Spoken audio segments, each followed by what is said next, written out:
Pemerintah Desa Cibeteng Udik, Kecamatan Cisaeng, Kabupaten Bogor, Kamis siang kembali menyalurkan bantuan langsung tunai dari anggaran dana desa sebesar Rp300.000 untuk 115 orang keluarga penerima manfaat yang terdampak COVID-19.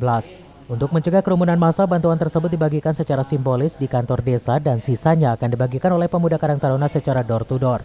Kepala Desa Cibeteng Udik Bambang Indra Gunawan mengatakan penyaluran bantuan BLT di desa tersebut masih terkendala dengan lambatnya pencairan dana desa dari pemerintah, sehingga berdampak dengan penyaluran bantuan yang seharusnya dibagikan untuk bulan ke-6, namun baru bisa dibagikan pada bulan kedua.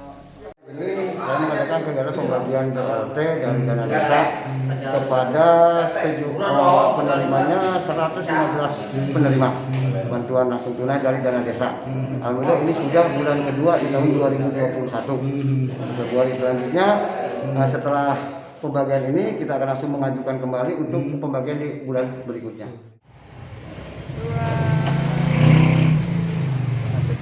300 ya?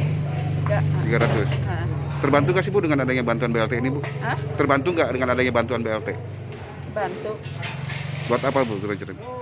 buat itu anak sekolah.